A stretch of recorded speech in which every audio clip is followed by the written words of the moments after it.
So this is a 1999 Epiphone Dot.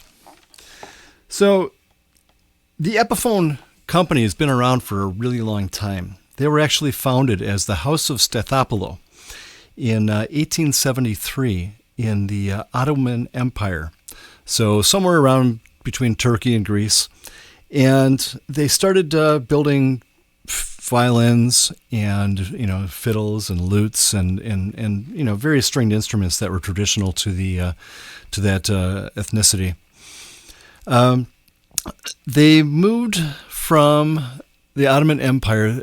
It was founded by a guy named Anastasio Stathopoulos. So Anastasio took his company and emigrated to the United States in 1908, where he set up a shop there building basically the same thing. So he was building lutes and fiddles and traditional Greek and Turkish instruments. He didn't last very long in the United States, unfortunately. Anastasio passed away in 1915, and his son Epi took over the company.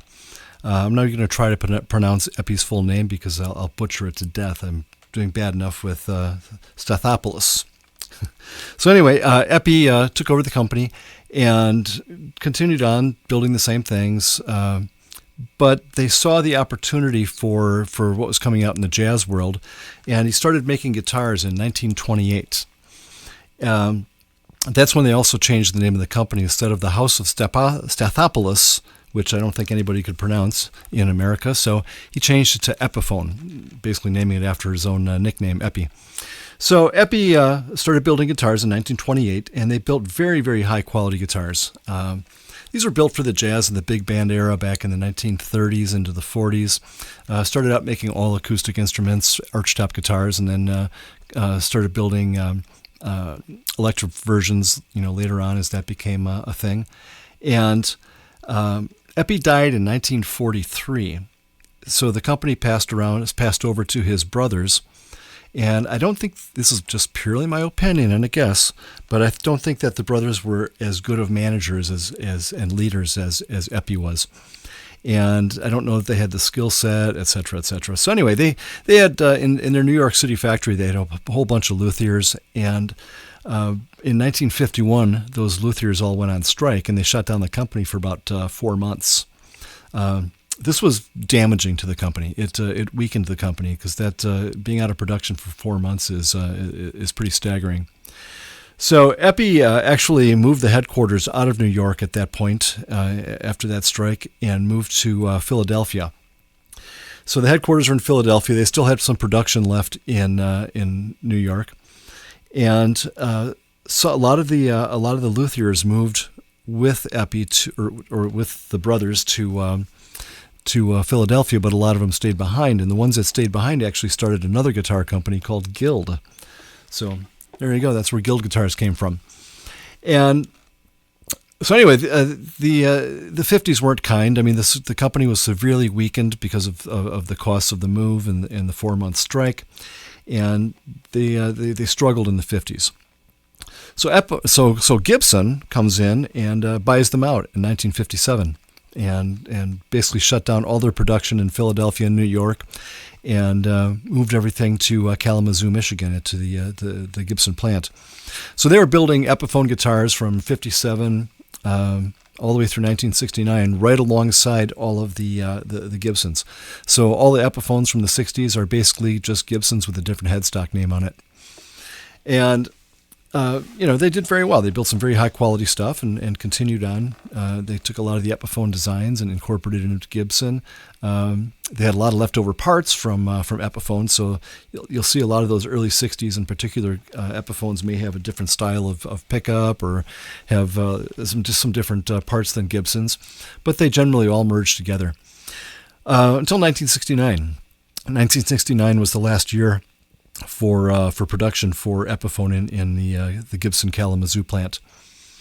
And 1970 they moved all the Epiphone production overseas to Japan, aiming to take the Epiphone and turn it into a budget brand, basically.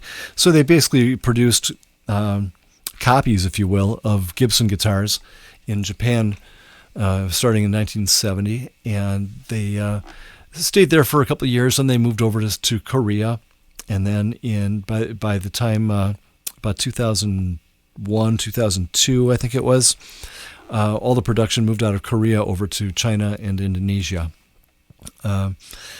So what I have here is an Epiphone Dot.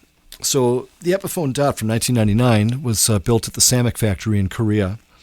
And in fact, it was built in August of 1999. So this guitar is obviously a replica of a Gibson ES335.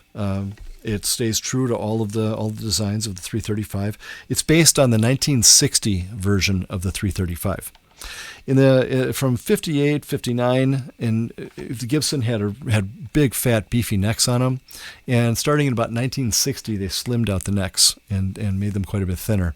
This one has a really thin neck. I mean, I have other 60s Gibsons, and this is the skinniest neck that I've seen. It's real thin, but it's not bad. I mean, you can still play it, but it's just it's skinny. So anyway, the difference between this and an ES335, I mean, the format is the same.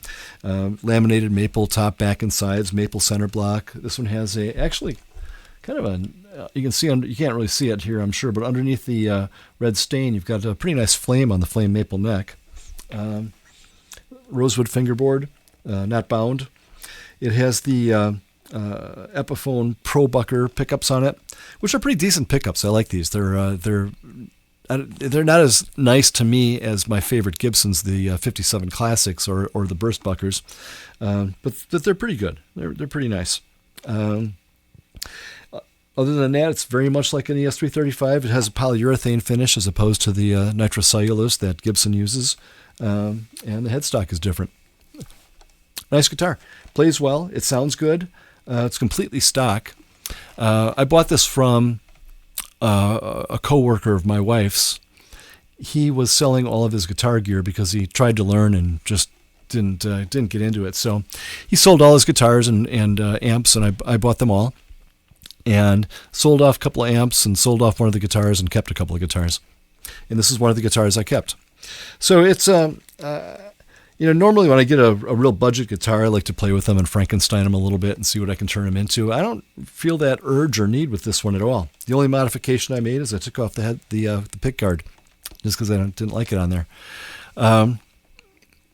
Otherwise, the guitar is totally stock. It sounds good, plays well. It's stable, stays in tune quite well. So, for budget, it's a great guitar. And I think, next to maybe the Casino, I think this is probably Epiphone's biggest selling guitar ever. I mean, these are ubiquitous. You can find these all over the place. I mean, they're for sale in the used market everywhere, and they're just a really, really good guitar for the money. I mean, they're very, very popular. So let me run through it. See how it sounds. This is again just straight clean. This is the neck pickup only.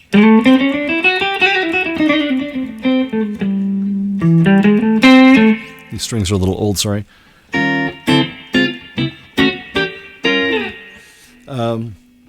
Go to both pickups.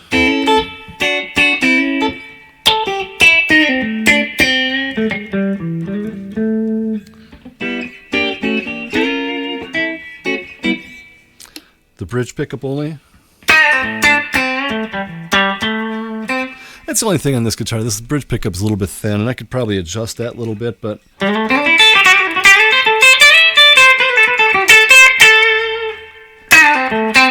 you add a little overdrive to it, it gets better.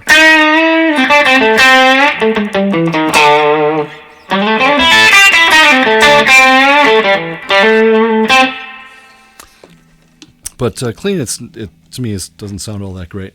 What else can I tell you about it? It's an Epiphone. It's an Epiphone Dot. So I'll tell you why it's called a Dot. So it's called a Dot because From 1958 to 1961, the Gibson ES335 had dot position markers on the fretboard. In 1962, they changed that and went to blocks. So big blocks of mother of pearl or whatever, celluloid or whatever they were using. So they modeled this guitar after the 1960 version of the ES335. That's when they were still a dot neck, but they went to the skinny necks. And it's kind of a replica, but it plays well. Like I said, good guitar. So if you have any questions, always ask. And I hope you have a fantastic day. 1999, Epiphone Dot. Thanks.